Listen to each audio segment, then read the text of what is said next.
Hi guys, as you can see I've finished welding all the tabs onto the batteries, finished doing all the serial and parallel connections, and I've now soldered on positive and negative leads and fed them back to the BMS, and also soldered on all of the balance leads. So this battery pack is now complete and ready for wrapping. I'll probably use lots of this stuff. Hopefully it'll come soon. I ordered some of this about 2 or 3 weeks ago. Still hasn't arrived. So in the meantime, I'll probably use this. Use what you got. Anyway, I intend to wrap it with this and then make some sort of a box for it, maybe using my 3D printer. Hopefully that should work.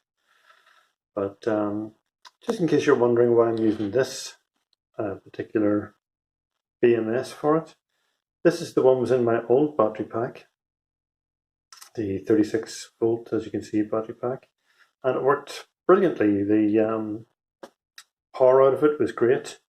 There's no issues.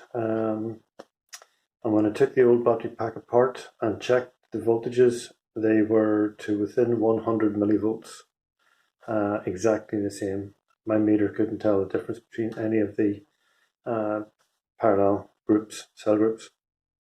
So it worked perfectly for the last pack, and because of that, I'm just going to put it back onto this one. Also, it's waterproof, so should I happen to go through a puddle and get water into it, something might go bang, but hopefully it'll not be this. So that's where we're at. The battery is almost complete and almost ready to fit. So like I say, I'm going to see if I can make some sort of a 3D printed box for it, which will have to follow these curves more or less, because if I remember right, the suspension of the bike sort of comes into this corner a bit. So that's where we're at, that's what we've done, and I'll give you a shout back when it's a little bit further on. Bye for now.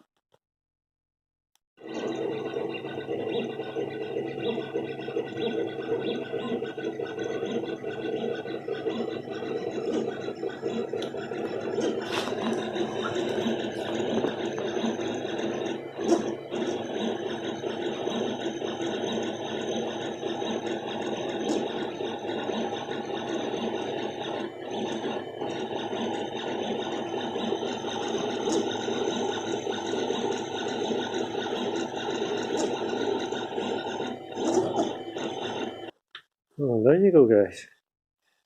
It was a bit of a pain to fit, to get it into that gap, but we've got it in there. This is the first half of a 3D printed cover for the battery pack, and this is the second half just printed. I did make it slightly too big here, which is a bit stupid, but a little attention with the heat gun and a bit of pushing and shoving, and we're in. The battery's in, and it fits. just about fits. But that's what you want. You want a nice tight fit. So next thing I need to do is to design a lid for this to take into account the sticky out bit of the BMS, and stick it on there, get it all bolted in, and we have a very nice 10S 10P 36 volt battery pack. So that's good news. I wasn't sure I was gonna be able to get it in, but I guessed I would be able to add a little bit of heat and use some gentle persuasion. Hopefully it's not going to affect these cables, I'll maybe have to make some sort of a spacer there, so that it doesn't affect the brake cable and the gear shift cable. But when the bike is the right way up, the weight will be going away from that anyway, so I'm not too worried about that. And my theory is that if this wheel goes that direction with the suspension, then this part of the suspension should go that way. I think that's right. Wherever it pivots. Not sure where it pivots, but hopefully that'll be the case. And this will not go that direction and smash my battery pack and battery and everything. Well, we'll see. Hopefully not. Anyway. Right guys, I've let all the air out of this shock. So this is what happens when it goes down.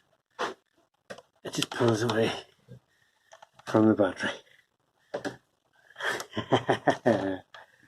You gotta love it when a plan comes together. Hello, I have to admit, I wasn't quite so sure that was going to work just like that. That's class. Excellent. Okay, now to make a lid for it. Put the motor in it, screw it together, and we've got an e-bike. Well, there you go guys. This is the battery box more or less completed. I don't have the bolts yet to go right through it. I'm going to have to get some M4 I think, or M5 bolts that are long enough to go right through that. So at the moment it's just held together with gaffer tape. But it's in, and as you can see, the battery's in there and everything. It's probably not ideal. As you can see, it's actually touching the shock there at the back. I had considered remaking this whole left-hand side, the whole left-hand side of the the box here, because it was a bit tight, but well, let's see. I'll just pull this off.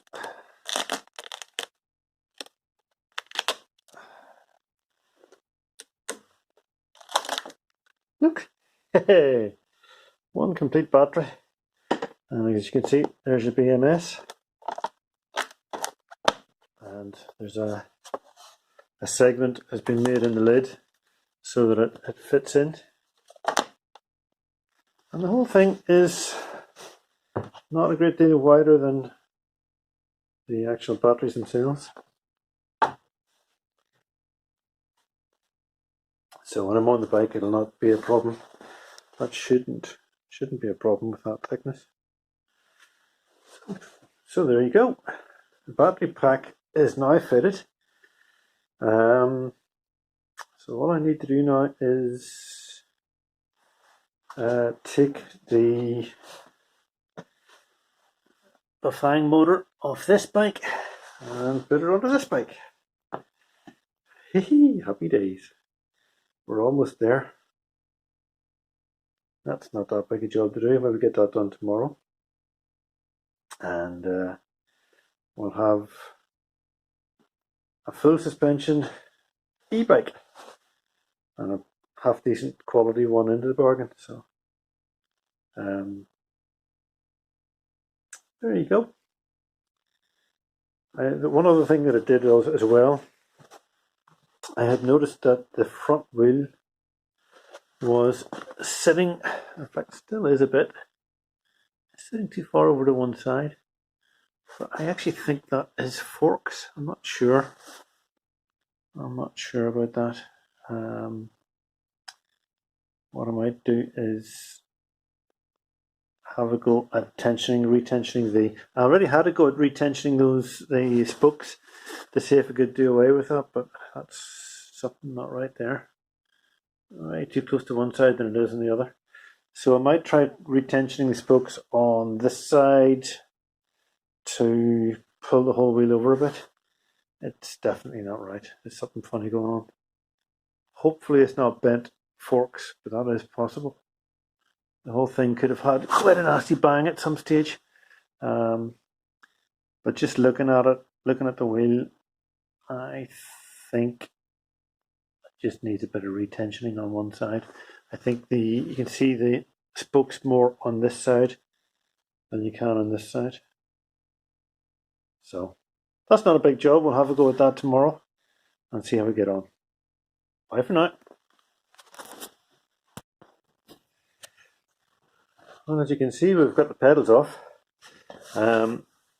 on this bike, and I've actually put the pedals and bottom bracket from this bike onto this bike. So this is almost ready to go. It does need a derailleur here for these 3 speeds, but we'll worry about that later. This bike is now basically an operational bicycle. Still have to change over the rear wheel for the one with the motor on it, but at least it's back to being operational as a bike again.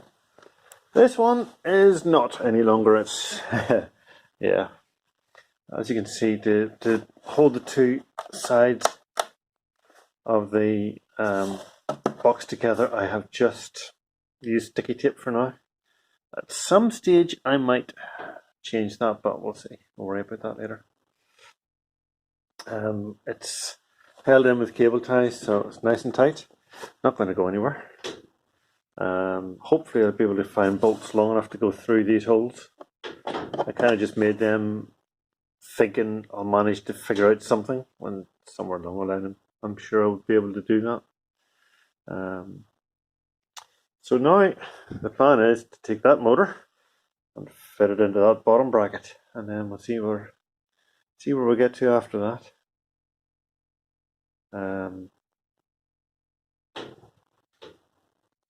We'll have to take off this derailleur. We don't need that anymore for a single crank pulley thingy wheel, whatever it is called. I can't remember what you call those things. I'm not very good with the bicycle terminology, and even when I do remember it and do figure out what it is, I'm not very smart and I forget about it. I forget what it's called. So we're moving forward. So I think the next stage is to take this off and then get that fitted and take it from there. So back in a bit. What I'm doing here is I'm going to replace the main cog or main bracket here with one of these 2, and this red one or this blue one, both of which are significantly smaller. Just notice that one's got quite a gouge out of it. Shouldn't matter. But these are smaller crank pulleys, thingies, whatever you want to call them. This one has 38 teeth. This one has 34 or 36 teeth. I can't remember now exactly what it is. And this one I believe is 48, something like that. So I'll probably go with this one to start with.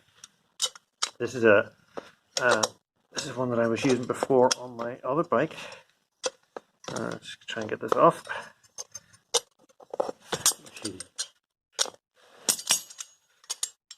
Yeah, it's kind of stuck. Not easy with one hand. But anyway, this is one I was using on the other bike that I was trying to build a mid-drive with an alternator motor, an alternator that I had turned into a motor. And that worked okay, but it was just okay. It wasn't really suitable. So anyway, I'm going to put that on here, and to do that I've got this adapter bracket, 110 PCD, something like that. I can't remember now the exact, but that should match up with that, and then that middle bit then matches up with that. So I'll get that done and come back to you in a minute. Okay, so I've taken off the last of the bolts holding that in. Take that off, and as you can see, this one is quite a bit smaller.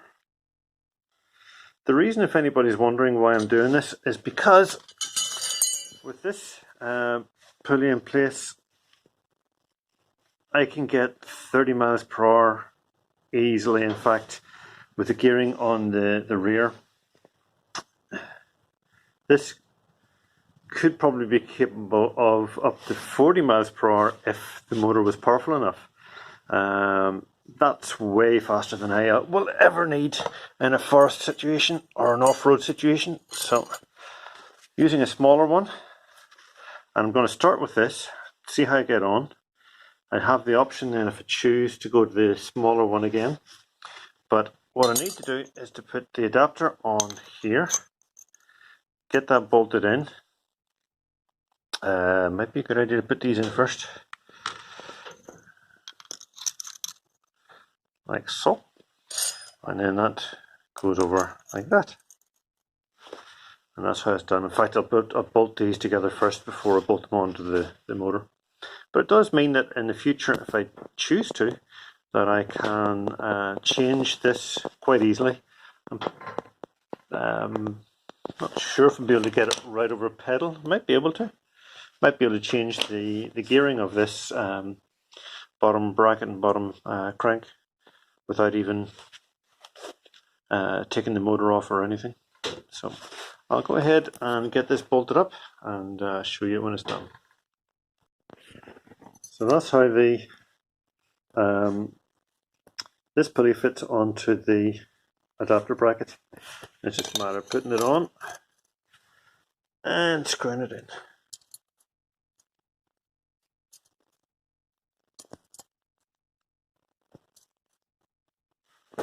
Okay, and like I say, it'd be quite easy to undo these bolts, take off this one, and if I decide to go for the smaller one, use it. But for the meantime, we'll just stick with the medium-sized one, and we'll take it from there. Hopefully, this will give a little bit more torque for going up hills, which is what I'm after more than speed. Top speed is not that amazingly important here, and if I do want to go faster, all I need to do is choose a different gear at the back, which is the luxury you have when you're using one of these types of kits. Guys that have bought the hub motor, that doesn't have that option. So whatever torque you've got in the hub motor is what you've got. Whereas when you have a mid-drive, you've got that plus the gearing. So it gives you, it multiplies your torque quite a bit. So I'll go ahead and bolt this in and get it fitted to the bottom bracket, and we'll take it from there. Right, so after a bit of a faff, we have it on. There is our new chainring. Yeah, that's what you call those things. I'd forgotten that. That's the chainring. Found some nice funky blue things for it, nuts for it. And it's all fitted, and the cranks are on, the pedals are on, although I might change these pedals for the other ones, but we have it fitted at last. I'll go around and I'll show you the problems, some of the problems I've had. Turns out that not only is this bottom bracket 72mm instead of 68mm, or 71 or thereabouts, so it's an extra 4 or 5mm over what the other one is and what this is actually designed for. But the gap at the bottom of this bottom bracket, the hole was a bit tight, and I ended up using a Dremel to try and open it up a bit. It seems to be where these bars are coming down welded. The inside, it was fouling the inside slightly, so these Bafang units, basically they take up the entire tube as you push it through, and in this particular case it was very, very tight, and I had to, like I say, use a Dremel to open it up a little bit, just enough. It's only a few mil, just enough to let the thing slide through. So once I got that done and started to bolt it up, I realized there was a gap. Focus, will you? Yeah. So I've put a spacer in there. It's just a nut with the threads drilled out. I had to use a slightly longer bolt as well. So, but it's all in now. What I'm going to have to do is get a new link for the chain, one that I can make the chain, join the chain with. That one didn't have a link, so I had to cut the chain. So I have to do that and get all the cables put in and all the other bits and pieces that I need to put in, get them all done. And that'll probably happen tomorrow, or at least hopefully that'll happen tomorrow.